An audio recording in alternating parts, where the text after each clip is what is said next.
Bola sa DWIZ. Programang sasaguhin ang iba't ibang isyu at mga balita. Karambola sa DWIZ. Tatalakayin, hihimayin at pagtatalunan ang iba't ibang mga isyu. Karambola sa DWIZ. Programang pwede kang mag-reach pero now, pwede ka rin mas-crash.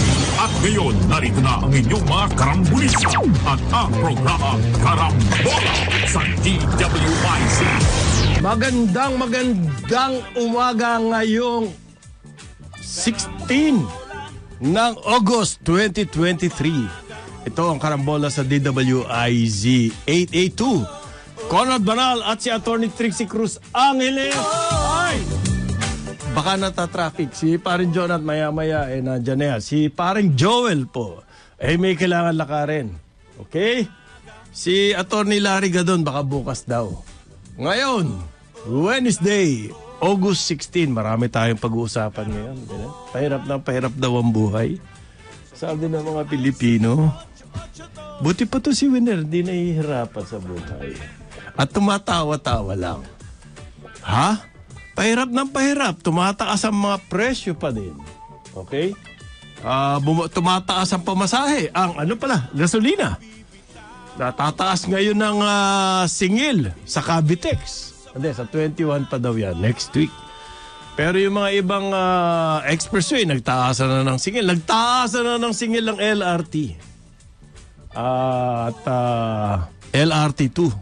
Tinaas na lahat yan. Tinaas na yung tubig. Singil ng tubig. At least dito sa Metro Manila. Lahat nagtataasan. Ngayon, mahal na naman daw ang bigas. Ang sibuyas. Lahat, pati baboy. Well, anyway, bigyan muna namin kayo ng konting plugging, ha? www.dwiz882am.com. Yan ang aming website. www.dwiz882am.com. At dyan makikita yung DWIZ app. Ida-download nyo yan, mapapakinggan nyo na kami at mapapanood sa inyong mga mobile devices, cellphone or tablet. I-download din ang aming tapos na yung download. Okay. Live tayo sa Facebook at YouTube. Ating text line 0999-376-6768. Sa Digital Free TV, ang Aliw 23 sa Channel 72 pag Sky Cable. Kapag Signal, Channel 24. Channel 27 naman sa TV Plus at Channel 32 sa GMA for the Box. Okay. Kahit na anong device, TV receiver, pwede nyo mapanood ng DWIZ. Ang Aliw 23, i-scan nyo lang yan at hanapin nyo yung aming channel. Alright, meron ba may birthday? Happy birthday! Larmaine Barreto. Anak ko, may pansit sigurado to. Aliw 23 TV Production. Ayan, si Larmaine. Ano kaya, ang palayo ni Larmaine? Larry? Hindi Larry. Maine Barreto. Palapit ang pansit dito sa ating studio. Di ko lang alam kung palabok o ano ba to, Canton. Happy birthday at dun sa mga nagdiriwang ng kanilang kaarawan ngayon. August 16. Okay. Swerte raw na araw yan eh. Katatapos na sahod. Maraming pera si nanay at si tatay bagong sahod. Pera lang kung ngayong pasukan. Siyempre, ang mga pinag-iisipan ngayon, yung gagastusin sa pagbabalik ng klase. Di ba? Uniform. Yung mga miscellaneous. Diyan tayo nadadali, ang mga miscellaneous na yan eh. Yan ang hindi ko maintindihan, yung miscellaneous. Ba't hindi nyo itemize? Ano kaya yung miscellaneous na yun? Marami din bayarin sa ganyan eh. Pero nagpa-meeting ang presidente President Ferdinand Marcos Jr. Noong kahapon, cabinet meeting po to. Siyempre, ang inaalala nila, yung paghina ng growth ng ating ekonomiya. Tumaas pa rin. Lumaki pa rin, lumago pa rin, pero hindi ganun kasigla yung paglago. Kumbaga, below the expectation, below the target. Mahalagang bagay po yan sa buhay-buhay nating mga Pilipino dahil para mahango tayo sa kahirapan, umangat, umasenso, kailangan lumalago yung economy. Kumbaga po yan sa egg pie. Kung maliit lang yung egg pie, pinaghahati-hatian natin marami tayo, maliit lang makukuha mo. Pero kung malaki yung egg pie at pareho pa rin tayo naghahati-hati, mas malaki yung makukuha natin portion. Yun po ibig sabihin ng economic growth. Okay? So, importante yun. Humina ang economic growth dahil nga may inflation. Yung inflation, yung pagtaas ng presyo ng mga bilihin. At isa pa doon, ang mga government offices, hindi po nila nagagawa yung mga projects. Kapag nagawa yung mga projects na yan, magkakaroon ng tinatawag ng business activities. Yung mga anak, ang tawag dyan technically multiplier effect. Yung mga anak, yung mga ginagawa ng gobyerno, magkakaroon ng negosyo yung mga ibang tao, iikot ng iikot yan. Yun po ang paksa nung cabinet meeting ng Pangulo kahapon. Paano daw mapapabilis yung mga programa o mga project na yan? Okay? Yung roll out ng mga programa at ng mga... Kasi underspending nga eh. Ganito yung figure na nakuha ko na ulinigan ko sa mga ating mga kabinete o especially economic managers. Yan daw budget for this year, mahigit sa 93% na-release na ng DBM. So wala sa DBM ang problema. Okay, na-release na yan pera. Na-release na yan. Ang problema, doon ho sa na-release na yon, nasa 30% lang ang nagagamit. So mabagal. So worrisome yan. Lalong-lalo ngayon na pwede na nating sabihin na masama ang takbo ng economy natin. Well, worldwide yan. Sa totoo lamang, hindi mo naman pwedeng sabihin sa Pilipinas lang or may mga nagsasabi, mismanaged daw ng Marcos administration. Hindi mo pwedeng sabihin yan. Dahil worldwide yan. Yung problema na sa US nga, they're now talking of depression. Parang yun nangyari nung 1930s. Na loko-loko, nagsara yun nga yun, nawala ng trabaho maraming tao. Ganyan yung pinag-usapan. Worldwide, talaga may slowdown din. At saka inflation. Pero dito sa atin kasi, pwede nating kumbaga, malusutan ng konti. Yan. Kung magagawa lamang ng gobyerno, yung yung mga para magawa ng gobyerno yan, kailangan umandar yung mga projects.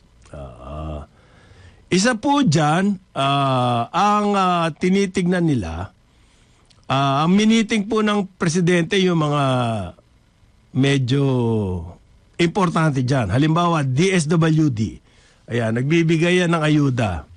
Yang Labor Department, bibigay din yan ng tulong. Okay? Ngayon sa mahirap ang buhay, kailangan niya kanilang mga programa. Yang Health, miniting din po yan. Department of Health, kasama yung agrarian reform. Naku, kasi ito yung mga talagang magsasaka di ba? Energy, kailangan din yan. DPWH. Tapos yung kay Toots Ople, yung Migrant Workers, Department of Migrant Workers. At saka Department of Transportation. Yan. Ano po daw ba mga problema nakita nila? Yung procurement daw po, medyo mahirap. Procurement. Procurement, ibig sabihin, yung mga projects, kailangan bumili yan ng mga goods or services. Either equipment, either material, or service, ay medyo mabagal daw yun. Procurement na yun.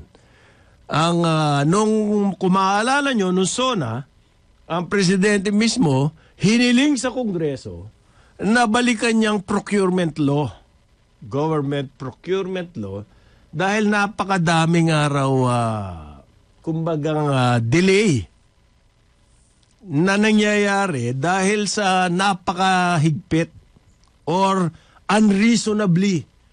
Hindi na raw reasonable yung higpit niya procurement law. Tapos pangalawa, kailangan baguhin yung rules and regulations niyang government procurement reform. Tapos, kailangan daw magkaroon ng digital na ng government disbursement and collection para mapabilis nga naman.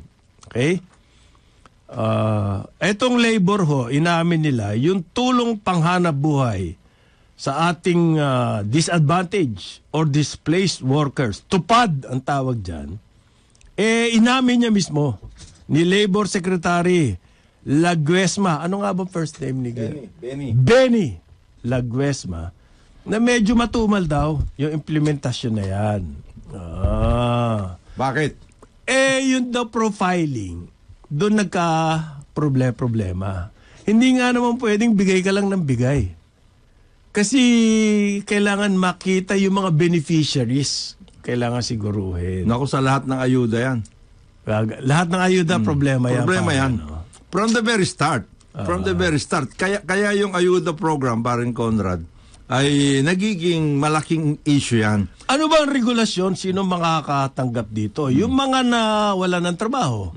Kumbaga, parang ito yung employment insurance natin. Although hindi formal. Kung baga, ganon. Ano yan? Ang dami nating ayuda. Yun ang sinasabi natin sa Department of Budget Management and even our programs. Ang daming ayuda, ang daming ayuda portions ng ating budget. Okay. Maliban pa dyan DSWD, nandyan. Well, halos, migrant workers, meron yan. Halos lahat ng agencies Transportation, meron. DSWD, transportation, labor, migrant workers, farmers. May meron subsidies. yan. DA. Tama, subsidy. Diba? Marami subsidies yan. Yung housing, may subsidy. Meron yan. May subsidy yan. GOCCs, may subsidy. DICT. Meron yan. Yung mga libreng internet. Free Wi-Fi, etc. Free Wi-Fi and everything. Ang dami natin ganun. Congress at saka Senate. Ay, hindi. Iba yun. Hindi subsidy yun? Ay, hindi po. Ano po yun? Karapat dapat lamang na mapunta sa kanila. Out of kasi marami silang ginagawang para sa bayan. Electric co-op. Ayan, malaki yan. Ang laking subsidy ng mga ganyan. At ang dami nating subsidy program. Ito ba? Ito, they deserve it. PESA registered enterprises. May subsidy ba yan? Incentives Incentives, malaki yun. Malaki Hindi. Di ba? BOI, registered enterprises. Hindi ako lagi kinukuha yan, pare. Hindi mo na kailangan sabihan ang PESA. Hindi mo kailangan ng profile. Hindi na kailangan ng profile. Kukunin at kukunin yan. Laking pera niyan PESA. BOI. Lahat ng economic zones. Okay. Buildings. Ang walang tigil po sa disbursement, yung PAGCOR at saka PCSO. Siyempre, obligado po sila under the law. Pag hindi pa naman sila naglabas. Talagang yan lang daw ang problema na yan. Yun daw ang DOLE, yung para doon sa mga nakikinig sa atin na umaasa dyan sa tupad. By the end of the year daw, sinisiguro ng DOLE, marirelease na nila. Umaabot din yan sa mga 20 billion, pare. Ganong kalaki yan. Ganong kalaki. Ang ibig ba niyong sabihin, magmula nung nagkaroon tayo ng ganyan na subsidy, magmula nung kasi naumpisahan yan nung pandemic. Hindi, even before pandemic, before peace na yan. Pero sa pandemic, lumaki. Pinakamalaki yan. Malaki yung so, pandemic. ibig mo sabihin, wala tayong profiling noon? Hindi natin alam. Noon kasi, hindi naman yung mga nawalan ng trabaho eh. Ngayon kasi, nagbago itong tupad dahil dito ang gustong tulungan yung mga displaced mas lalong problema yun. Problema talaga to. Napakahirap niyan eh. Paano kung nakahanap na ng trabaho? Pero, ang nakarecord... pero noon, nawalan siya ng trabaho. Ayan, mga... Sino nagdidesisyon noon? Ayan, hindi natin alam. Ano yan? Palawan Remittance o Lawilier? Hindi po.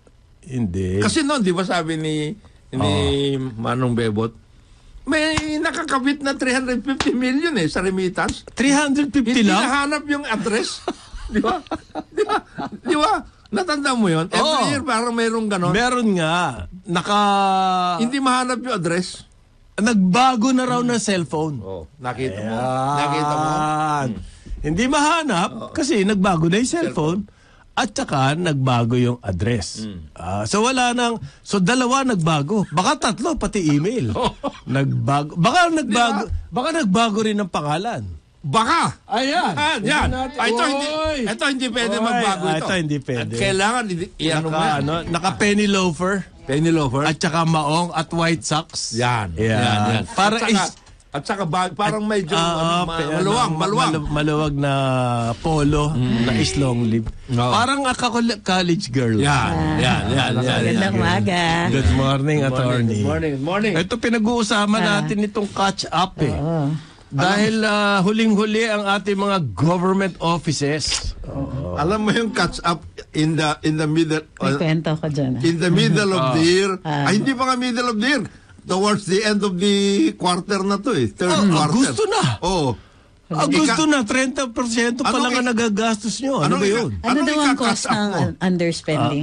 Before the end of the year. Ay, wala yun. Pero ano yung cost? Bakit nagpipigil sila? I mean, merong mga generalized Hindi, may mga causes. problema. Halimbawa, ito sa labor. Itong pagbigay ng ayuda. Ang problema nila, yung mga beneficiaries, yung kanilang profiling. Nahirapan sila. And that's not only for labor. Yun na lang sa transport. DSWD, ganyan din po ang problema. You mean to say, nagve-verify na sila ngayon ng mga listahan nila? Ikaw naman. May listahan niya. SOP po yan. SOP yan. Hindi naman sila naglalabas ng pera ng so what is the problem? Nagbago po Nagbago ng mga nagkaroon ng SIM card registration. Sa madaling sabi, hindi umabot. Hindi natin alam kung ano talaga ang dahilan. Pero yun ang kanila sinasabi. Nawala yung address. Pero sa akin, malaking bagay pa rin yung katamaran at saka yan, takot. Takot, I think, malaking factor yan. Ang DSW po, yung 4-piece, may problema din yan. Malaking problema yun. Matagal na. Hindi rin daw nare-release. Matagal na. Kaya ang commitment ng bagong sekretary, bago pa ba to? Ilang buwan na ilang buwan na. Si Rex Gatchalian po, dating mayor to. So sanay ito sa mga ganitong trabaho. Ang mayor kasi hands-on yan at bumababa. Executive function talaga. Meron pa daw pong 96 billion na hindi pa nabibigay. Just sa 4-piece. Mantakin mo yung business activity. Monthly yan binibigay? August, September. Meron reassessment po. Ongoing. So, ng 1.4 million beneficiaries na mga pamilya. That's kasi inumpisan yun ni Erwin Tulfo That's almost 20, you have to disburse. That's almost 20 billion pesos a month. You have to disburse. 96 billion. Para mabigay mo yan. 20 billion pesos. Ang problema ko rito, yung mga dapat nakatanggap nito, hirap na. Correct. Which means hindi sila nandiyan naman pala ang pera at hindi pa na ibibigay. Huwag nyo masyadong inano yan kasi baka dumugin kayo, ha? Correct. Hindi, kasi meron na dito nag-graduate. Doon sila namumblema, nag-graduate na. Di yung the rest, ibigyan nyo. Wala ba kayong ganon? Listahan. Dapat automatic na yan. Automatic. Kasi yung 1 million lang naman ang hindi bibigyan eh. Yung 1 million 1.4. na nire-reassess. Reassessment. Tapos magdadagdag sila kasi sa listahan na yun. In other words, dapat, no matter what, gagastusin yun. Kasi yung 1.4 ang breakdown nun.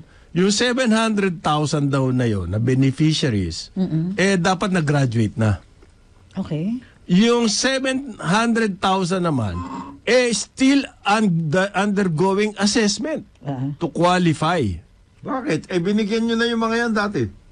Baka nagkaroon na ng aseso sa buhay, whatever, may assessment. Yung mga ganyan na mga Hindi, ang hirap nito. Workout. Na po, Agosto na, kalagitnaan na ng Agosto, 16. 20 billion. Ilan? 4.5 months na lang po kayo. 20 billion. A month ang disbursement yan. Mga end of September raw. Matatapos yung reassessment. Di wala. Di 3 months na lang. Di October na. Pang Christmas. Ano yung biglaan na? Siyempre, parang yan yung sa Winner House na mga gamot. Bigyan mo ng lahat ng mga bahay dyan sa Santa Maria, Balacan ng Losartan at saka kung ano-ano na yan. Parang hindi nila kailangan. Parang Department of Health Department yan. of Health. Ganun yun. Ang registered po talaga, dyan sa 4Ps na yan, mahigit 4 na milyon yan. Okay? Kung 1.4 doon, mahigit sa 1/4? Yes. 1/3? 1/3. 1/3 ang iyong hindi binibigyan. Nasaan sila? Malaking bagay po yan. Magkakaroon na raw sila ng database. I've heard it before. Dapat. Yung database, Ay, naku po, yung mga data. Database. Bago kami inis parin Conrad at si Trixie naman para hindi magano. Happy birthday muna. Ayan. Walang mabuti. Kay birthday? Mayor Amy Calixto Rubiano ng Pasay. Oy! Happy birthday, ma'am. Kilala ko yan. Napakasipag na mayor. Yan ang sa Mayor akin. Calixto. Dapat maging huwaran na LGU official. Yes. Napakatindi niya. Hindi tumitigil yan. Nanto ko. Kaya hirap na hirap yung mga tao niya. Yung staff. Halos 24/7. Kasi kaya ako alam, umaangal sa akin eh.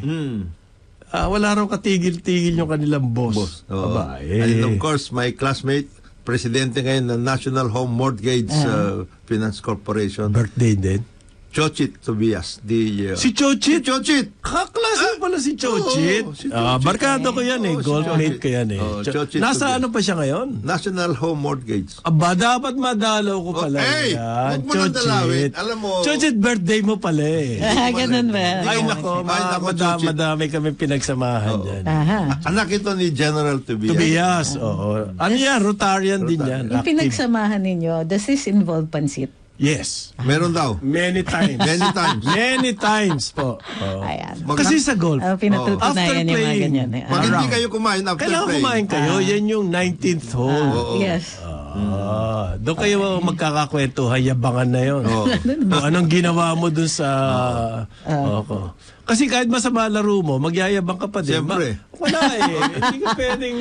Parang fisherman pala kayo. Hindi ka the one pwedeng- that got away. Yes. Hindi ka pwedeng hindi magsalita ng ganun.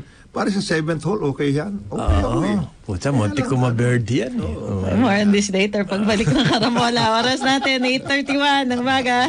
Balikan natin ang ating mga karambulista at ang programa Karambola sa DWIZ. Nagbabalik ang Karambola. Kasama pa rin sa impilan. Conrad Banal, Jonathan De La Cruz. Ako po si Trixie Cruz. Angeles. Wow! Bigas. Yan, bigas. Ano ko eh, kasi bigas. di ba namamalengke na ako? 56 per kilo raw. Yes. Oh my God. 56 to 68. Per kilo, ang bigas. Depende where you buy. Makikita nyo po, merong 40 pesos, pero pang-aso. Oo. Mahirap nyo pong kainin niya. Mahirapan. Meron ako nakita, si Nandoming, 48. 48 yun ang doming, pero siguro sobrang broken na yun. Ang mga whole grain po, nasa 55, yung mga whole grain, meron 50, premium grade, 55, ganyan. Pero marami po, halimbawa, yung kinakain kong brown rice, 80 na yan, 80. 80 na ba? 80 brown rice. Okay. Meron nga, 100 eh. Yan po yung mga malagkit na. Yan yung ginagamit. Malagkit. Ginagamit sa malagkit. palitaw. Malagkit. Alam mo, Makagawa nga ng itong palitaw. to talagang artificial. Yung Pare. artificial. Bigas? Yes! Because sinabi mismo ng PSA, we had a record harvest during this the last harvest. The last harvest. The last Totoo harvest. yan. Totoo yan. And we have also a record importation. So maraming bigas. So, baka record eating naman, hindi? Okay. Ang dami nag-intermittent eh. Na-conscious ako. Masama ang tingin ni attorney. Masama. Uy. Ay, so may sexy ka na nga eh. Tumigil ka na ng intermittent mo. Hindi na kailangan yun. Kamukaya pag nagpadala si Totoo Chen yan. ng ano yung kanin na yun? Grabe, yung sarap ha. Ewan ko. Anong bang flavor garlic? nun? Garlic. Si Jin? Steak rice. Garlic steak rice. Si Dr. Ortesa. Maraming salamat. Uy, Happy di ba birthday. happy birthday? Happy birthday, Doc. Oy, ngayon ang birthday niya. Yan, Happy ngayon. birthday. Ngayon Happy ka namin birthday, babatiyan. Doc. Happy birthday, Doc. Ang sarap nung pinambayad sa greetings ninyo. Medical City. Yes. Tsaka si Chin Chin. Ma'am Chin Chin. Kaya hindi ako pwede 56, maniwala eh. 56 pesos per kilo. Ilabas ninyo lahat yan. Kasi, tapos ang sinasabi nila, good for ilang days daw yung buffer stock na nasa private sector. Iba yung sa NFA, So, yung at nasa bodega. Wala naman daw manipulation sa rice. Wala ba? Walang manipulation. Ano lang nila? Talagang bigas. hold lang nila. Sabi po ng DA spokesman, Esto Perez, minomonitor naman daw nila. Don't just monitor, get to the bodegas. Ano ba? Hindi nga nila ma-resolve kasi At mag-i-import daw kung kailangan. Wala. ano yung sinasabi niya, mag-i-import kung kinakailangan. Aba, last week sabi nila, mag-i-import tayo. Kasi nga, nung in-announce 2 days lang ang buffer stock ng NFA. Okay. Nandun na yung mga barko. Don't worry about it. Kasi mag-i-import tayo. At marami naman daw yung stock. Pero the indication na there's no rice that's out there is the high prices. So, nag-order talaga at sinabi, sige, mag-i-import tayo. Ang sinabi ay Vietnam and India. Last year pa po, sarado na, nag-establish na ng policy ang India, nag-withhold na sila, hindi na po sila nag-export. Okay. Nevertheless, nagpapunta tayo ng barko doon. Ayun, nga, nag-iintay, walang binibili. Do not come, Yes. ako lang sinasabi ko lang, do not come out with this kind of excuses. Or Get to the statements. bodegas. Nang wete. Or statement. Hindi, ito Wala pa, naman more. daw ang NFA. Wala na regulatory function.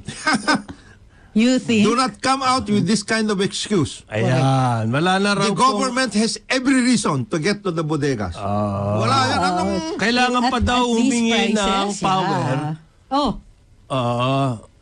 Hindi. Ang Inspectorate and Enforcement Office, Wag na kayo. hihingi daw sila dyan ng power to visit the bodegas na sinasabi mo. Visitorial powers. Bawa ka Tinanggalan naman, niyo yung NFA. Anong gagawin natin? Wala na silang power eh. Wag kayo. DA mismo, directly. Ba? Ano ba? Pwede naman, hindi naman for the purpose of imposing any penalties. Pero tignan lang, just to inventory how much rice is still out there. Pwede naman yun. In the first place, yung tungkol dun sa record harvest, alam niyo kung nasaan yun. Yung mga importation, alam din niyo kung sino nag-import. Alam niyo yan. Alam niyo, hindi naman nakalagay sa kalye yan eh. Pero hindi ito excuse yung sa importation. Ganito yung nangyari. According dun sa source natin, may nagtaasan nga ang presyo because nga, probably manipulation. Ganito yun. Ang dali lang yan. You control the supply. The supply release. Kung hawak mo yung inventaryo, Wala na nga eh. konti-konti lang ilabas mo. Therefore, mag-aagawan yan Wala at tayong tataas ang i-release. wala na yung buffer stock ng NFA. Hindi nga, Yes yung na ano, nga. yung mga Private. traders. Yung private. Yes, Sila kinokontrol niyan, nila. slowly release. So, nung nakita nila na ginagawa yon, nag-announce, very brave yung announcement na, uy, mag-i-import tayo. But they issued that importation announcement para this is consumer-based kasi nakikita Okay. nila tumataas ang presyo. Umandar naman ang gobyerno. But, pagdating dun sa and even dun sa tao na dati na nasa Vietnam, sabi, wala po talaga walang kasiguruhan. Nakatenga yung mga barko dun sa pier sa Vietnam ngayon. At saka sa India, nag-aantay, nagne-negotiate sila, but it doesn't look good. Meaning, titiisin natin yung higher prices na yun until we get to the bottom of the manipulation. Now, bakit very brave nag-announce ang gobyerno? Because may isang nagmaganda at sinabi, kaya ko. Kaya kong kausapin yan. Even if very clear na sinabi ng India, wala kami i-export. Meron nagsabi, hindi, kaya ko mag-bypass, kaya ko mag-ganito. So, very brave sila. Walang action on the hoarding, if any. Walang action on anything else. Basta nag-rely sila dun sa season ng kanilang quote-unquote informant or tao or whatever na kaya niya mag-import ng bigas and therefore the rice prices would have settled. Nakailang linggo na, wala pa rin. Nga pa rin yung mga barko dun sa Vietnam at sa India. Meaning, there's nothing to be imported now. We really have to take care of the price manipulation here. The question is why we aren't doing it. Ayun nga, why? Meron daw report na yung BIR daw, maraming pinataw na regulasyon sa mga rice traders. Okay. BIR i-inspection po diyan meron 2 major rice centers isa diyan halimbawa yung Intercity Industrial Estate Bulacan. Bulacan. Yung Golden City Business Park. Ganyan na po Organized na yung mga warehouses niyan, mga trading centers. So 2 yan. Ang BIR daw po ini-inspeksyon niya mga trader dyan sa 2 parks na yan. Pero nagtataka daw yung mga traders, bakit ngayon nagkukonduct ng inspection na traditionally, ganitong panahon po bago mag-harvest ng October, talagang lean months yan ng supply. At alam natin yan. Okay. Meron daw po reglamento ang BIR na halimbawa yung bibili diyan sa mga center na yan, kailangan issue daw ng receipts. Doon sa receipts na yon nakalagay ang address ng buyer.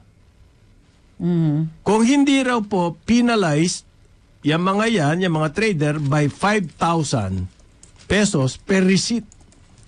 Nakalagay ang address ng buyer. Okay, bibili ka doon, halimbawa retailer ka ng bigas, kailangan nakalagay yung address mo doon. Farmers market. Okay, ganon. Pag hindi daw nakalagay yung address, may penalty. Okay, yan po inaangal naman ngayon ng mga wholesalers ng market. So, ang nangyayari ngayon, pare, turuan na to. Hindi ko gets, ano yung regulation? Humihina ang release nila dahil BIR daw. Bakit may mahirap ba regulation? i-comply yung ilagay mo yung address ng Yung buyer? inventory. Sa madaling sabi, i-report nila yung rate ng inventory nila. Hindi, pagbili lang yan Hindi kasi kaya nire-require ng BIR yung i-release mo yung buyer. Dahil baka sinasabi nyo lang, ni-release nyo. Wala pala. Hindi mo naman ni-release. Wala pala. Pinakikita mo lang na nag-release kayo. Release-releasan lang. Oo, walang buyer.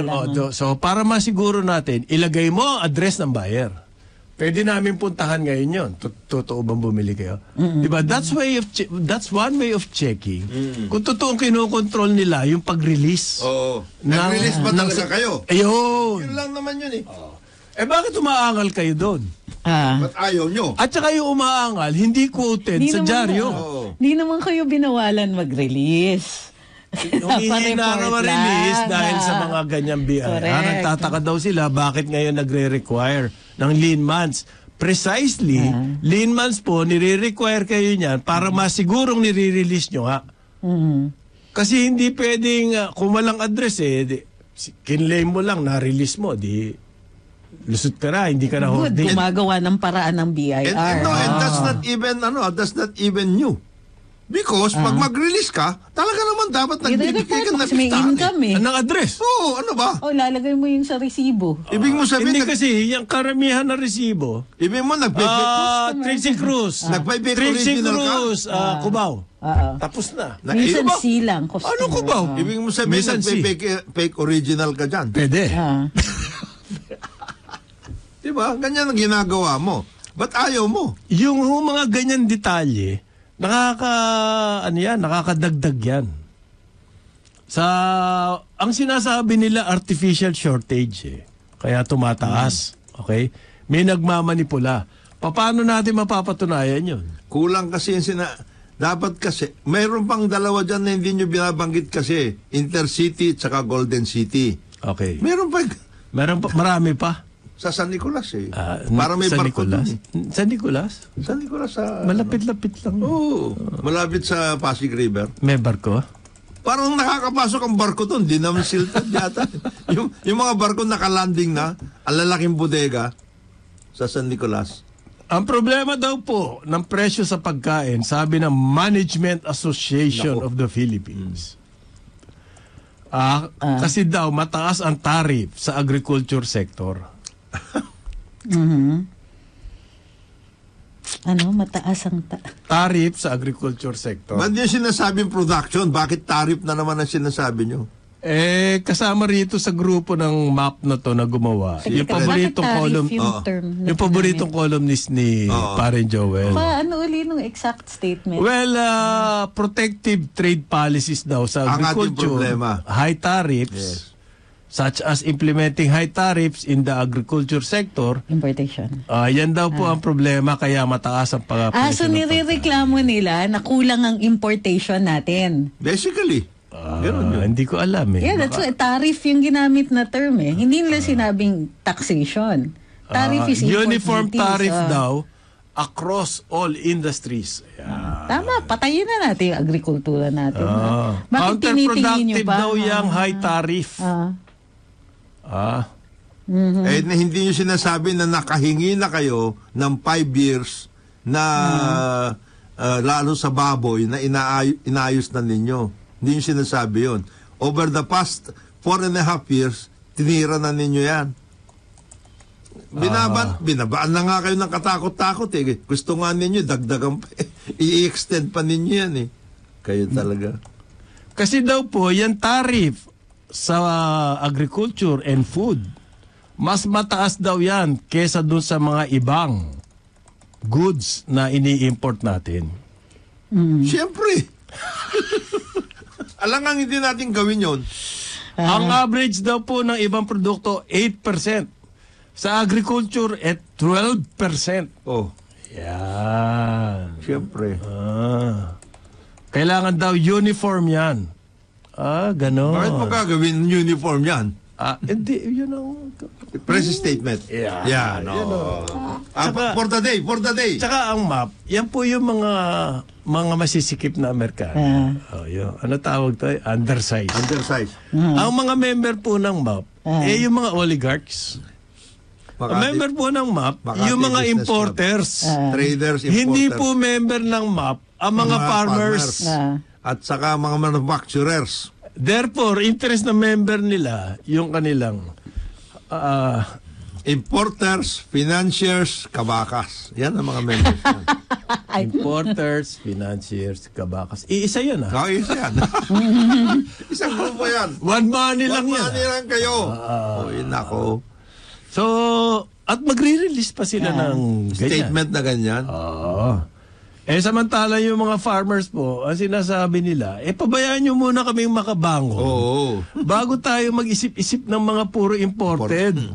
Pabayaan muna nyo kami Ito kanalog mo nga Lugmok na nga kami. itong ang high rice prices or high prices ng agricultural dito, masusurpass natin yung capacity ng hoarders to manipulate kung malaki ang production. They can't buy everything eh. Oo. So, ang kailangan madaling control kasi sila. kung kukunti lang. So, hindi sila lang. Pati nga yung data on how much we require daily and how much we are actually producing, may issues tayo with that. Kasi, let's say, ang sinasabi nila per annum, it's something like 12.9 million metric tons ang nire-require natin. Pero, tapos, ang sinasabi nila, ang production daw natin is something lang is already at the level of 11.9 million metric tons. Yun lang dapat. Parang 1 million lang daw ang kulang. 1 million lang daw dapat ini-import. But the fact is, we're not even sure if nakakahabol yung ating production kasi every year nalalagas yung number of producers. So, hindi nagmamatch yung statistics January na to lumalabas. June, ang production natin, 9 million metric tons. Isipin mo yan. 6 months lang yan. 6 months lang yan. Yan po ang official na sinasabi ng Department of Agriculture. Kaya yung punto ni Trixie, gusto ko sanang susunan, ano? Dahil ang sabi po ng Presidente, inutusan niya mismo, NFA, diretso. Teka muna, ang priority natin, rice production over importation. Okay? Maghanap kayo ng paraan para like corporate farming, contract farming. Gawin yan. Those are good ideas. Kasi po, ang problema ngayon, yung mga magsasaka, inaalala nila kung kikita sila o hindi. Of course. Why? Dahil pagdating ng harvest, binabarat sila ng mga traders. O kaya binili na sila ngayon pa lang. Ang problema nila kasi mataas ang input. Nahihirapan sila. So, kesa malugi sila, ayaw na magtanim. Samantala kung contract farming yan, sigurado ka sa presyo mo. Sigurado sa presyo. Hindi ba pwedeng gawin nyo? Parang Jonat, nangyari na yan noon. Tagal na natin sinasabi yan. At saka nangyari na. Panahon nangyari na yan Secretary Tangco, Secretary... Hindi ba yan nga yung nirereklamo ng local producers na yung ubra bang nagreklamo? Na yung dating mga marami sila contract growers for certain fast foods. Okay. Ini-import na nung fast food na yun. Yung hindi na local. Totoo kaya yan. nag-iba na yung lasa. At nakita ng consumers, at tatalas ng dila talaga, tsaka ng panlasa ng mga consumers. Iba to Naging bland kasi hindi na siya local. Ang sabi ng fast food, gusto nila kasi ano ba yun? Pare-pareho yung size. Consistent daw. Yung, mas madali. Hindi, palusot lang yun. Palusot talaga. Halatang halata. Kasi mas mura na para sa kanila i-import. So, yan na naman tayo. Overproduction na tayo ng poultry pero hindi pa rin binibili. Kasi masyado tayo mabait sa importation. Grabe yung contract farming na yan. Kung yan lang dyan, mag-concentrate lang. Sigurado kikita farmers. Kung sigurado kikita sila, sigurado pong magpatanim sila at gagalingan nila. Yes. Kasi may guaranteed income sila. Tsaka sigurado na yung bibili. Correct. Hindi na sila at sigurado na kumbaga lockdown mo na yung presyo. Na-cut out mo na hindi yung kung ani ka, kakabaka-baka ba kung nasaan ang presyo. That was the original idea nga for NFA and everybody else. Ang isa pang pwedeng tignan kasi is yung yung platforms for selling. Kasi pwedeng direct yung buyers. Kunwari ako, ang household use ko, kailangan ko lang ng 1 kilo, pero marami kayong mag-order, 1 kilo, 1 sack. Marami kayong mag-order dun sa sa isang farmer, direct to the farmer, iipunin lang niya yung mga orders na yon, isa lang ang transportation. Okay. So you cut out the middleman. People buy directly from the farmers. We need platforms. Kaya yan, may idea na sa anong klaseng platform? Digital? Pwedeng digital. Tuturuan lang natin yan sila. ang dapat ginagawa ng mga co-ops Ayun na nga farmer cooperatives. But many co-ops don't work because hindi nga kulang ang oversight. Other co-ops are really, really good at it. And merong iba ako naririnig na tinuturuan na sila to go straight to the buyers. Actually, dati ang ginagawa nila dyan, there are kasi specific areas in the country which we call key production areas, Yan, where you have rice talaga. In other words, Central you Luzon, don't have any other product na gagawin mo kundi ito. Aha. And then meron na yung cycle eh. Ngayong period na ito, rice. Year in and year out Oo. ka mo. Yan lang itatanim Ito mo. So, kabisado mo na yan. At saka alam na nila kung anong gagawin at lahat. And then, dati, ang ginagawa dyan, local government plus the national government, yun na yun. Pati inputs, etc. and everything, pati marketing, etc. Ganyan. And the local governments are now doing that. In the case, nagkaroon na ba tayo ng problema, for example, in the case of Nueva Ecija? No. Wala eh. No. Meron silang programang ganon. In the case of Iloilo, meron din silang programang ganon. Occidental Mindoro, except for the electric, yung power problem, ganyan din sila. So, identified yan eh. Oo. So, if this particular Halimbawa, local- bawang. Yan. Problema Identified tayo yan. sa bawang. Identified. Kung ba may finance niya Ilocos eh. Ang dami natin bawang. Identified lahat Kamatis, yan. ang pinakamadalas na dadump. Kung bibili tayo diretso, gusto ko yung magagandang kamatis. Ang gaganda ng mga pinoproduce nila, pero nadadump lang kasi lugi na yung farmers. So, para imbis na matapon lang yan, create na, to teach them to create platforms for particular Ang gusto areas. po ng Management Association, huwag kayong gagalit ha. Oh. Kailangan daw uniform tariff sa agri 10 to 15% lang. Bakit? Para mamatay Basta. na ng gusto kasi 10% lang naman daw ang kita ng agri. Kailangan daw po ng comprehensive review ng tariff structure at ibaba sa hanggang 10 to 15% lang ang tariff. Paring Raul, Montemayor, meron ka na naman trabaho, i-research mo to. Ha? Ito pinagsasasabi nitong kasama si Habito rito. Paborito ni Joel yan. Okay. Kasi daw po, mataas na mataas ang ating agricultural tariffs. Kasi daw ho, laging hindi kasama yan sa mga tariff adjustments. Nitong mga ilang dekada na. Kasi meron tayong laging iniisip na sensitive yung agrikultura. Totoo naman po eh. Kita nyo nga, mali ng policy, litika nangyayari sa ating food Economically prices. and socially sensitive. Ay, naku.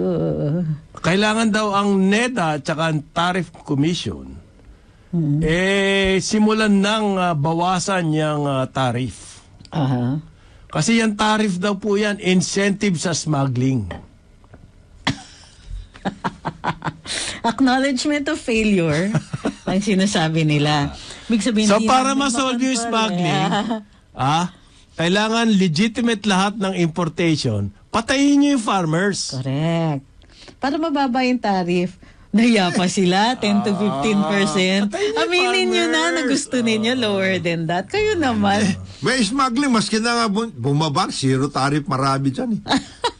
Di ba? Yun sa agricultural products, zero tariff na Yung marami pong dyan. tariff, ang iniiwasan dyan, yung VAT Okay. na 12%. Okay? Hindi mataas eh. Yung tariff hindi... Kasi yung tariff pang-equal yun. Pang-equal po yun dun sa presyo. Kasi ang ating disadvantage, mura ang farm gate. Therefore, hindi kumikita farmers. Yung trader ngayon, marami siyang Titirahin niya, marami siyang gastusin. Ang tinatawag po dyan, yung logistics. Okay. Mahal dito sa atin. Therefore, mahal yung local. Okay. Samantalang yung imported, pagdating sa pier, ang baba. Okay. Ang baba ng tinatawag nila landing cost. Landed At cost. saka yung mga imported na yan, those are dumping prices. Kasi overproduction nga yung ibang countries eh. Lalo na yung gulay. Gulay, Baboy, pati manok, isda, sugar, rice. Tignan mo ang wastage ng mga developed countries, and they are subsidizing everybody there, agricultural yung corn products syrup, nila. yung sugar. Di ba? Political yan, weapon yan. Tinitira Corn nila syrup. tayo dyan. You know, kasi the primaries in the US, primaries, we're talking about the elections. Ang primary po, nagsisimula sa Iowa. Which is a corn-producing state. Okay. Pag ikaw, hindi mo pinapaboran yung corn syrup, ay mayayari ka doon sa primary. Therefore, grabe tulak ng Amerika dyan sa importation ng corn syrup. Kaya kailangan babaan natin yung tariff sa corn syrup. And almost zero na karamihan. hindi na natin po proteksyonan yung ating local sugar. Wala na yan. Bahala sila. Ewan ko kung pakikinggan itong position paper na map. Actually, kaya hindi nila nililista dyan yung sinasabi nilang agricultural products because if you take a look at the tariffs for a number of these agricultural products, almost zero na.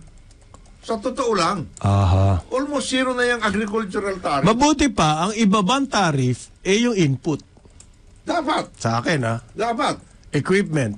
O wala naman tayo production na equipment. Gawin mo zero yan. Farm equipment, zero tariff. VAT exempt. Kung pwede. Sino mag-i-smuggle niyan? Mag-i-smuggle niyan eh. Bakit ang pinag-ano nyo? Yung mga produce mismo. Hindi, yan. Hindi. Yung mga equipment. Yung mga kailangan para mag-produce tayo. Oo. Yun ang dapat natin. I-zero mo ang tariff niya, tapos VAT exempt. Pag hindi bumili mga farmers niyan. Tingnan mo, ang ginagawa pati ng mga yan para ma-workout, titirahin nila yung ano. Mayroon nga animal feeds so-called eh. Animal feeds, hindi po pang ano po yun. Alleged palm oil. Alleged animal feed. Pang palm oil po yun. Grabe kayo. Kaya nagiging exempt. Animal feed, yung pala palm oil. Yan na nga. Kalaban ng coconut oil. Tignan ninyo lang. Kaya nga, kaya kita mo puro mga generalization sinasabi niyang map na yan. Kasi hindi nila ma-pinpoint which agricultural product they are talking about. In terms of, i-reduce mo yung ganitong tariff, gawin mo pare-pareho, uniform. Hindi cannot pinpoint. Sabi po ni Rari, ilang linggo na lamang daw, mag-harvest na dyan sa Zamboanga del Sur. So okay lang sana kung mahal ang bigas, basta yung presyo ng palay, mataas din. Yun nga po ang problema, Rari. Mataas ang bigas dito sa atin, consumers, pero yung pagbili ng palay sa mga farmers, binababaan din. Yung margin, trading margin po sa atin, yun ang problema natin. Paano mapapaliit yan? Sinasabi nga ni Trixie, buy directly from the farmers. You avoid. Well, ang sagot po ng mga traders dyan, kasi ang mahal ng logistics natin. Ang cost of logistics and everything, warehousing. I-warehouse mo naman yan. Hindi mo naman pwedeng pagbili sa farmers, deliver sa palengke. Hindi. I-warehouse mo yan. Okay? Ang matindi pa dyan, yung warehousing, napakalaki ng wastage. Okay? Hindi mo naman kasi masisiguro yan na hindi ka mabubulukan. Kaya may uso na ngayon ng storage ng mga silos na may hangin. Although hindi pa tayo umaabot doon sa ganun stage. Yun pong from the farm gate to the market, yun po ang napakalaking cost sa atin. Siyempre, nandyan na rin yung profit ng mga traders. Yan pong area na yan, saklaw po yan ng DTI. Di ba matagal na natin sinasabi sa kanila na yung mga items, the so-called cost of production that includes everything, logistics, etc., may mga gaps yun. At doon nga dapat pumasok ang gobyerno pagdating sa funding, pagdating sa assistance, pagdating post-harvest, yung mga ganon. Pati yung paglalagay ng paglalagay ng warehouse, paglalagay ng silos, paglalagay yung mga ganon, paglalagay ng cold storage, may incentives yan eh. Halimbawa, kung ikaw barko, ang karga mo ay bigas. Di ba? Baka dapat mas mababa yung port charges, mga port charges, mga ganon. Hindi ba pwede i-work out internal transport lang? Sa internal transport. Well, more on this later. Ang oras natin, 9:04 ng umaga. Karambola sa DWIZ.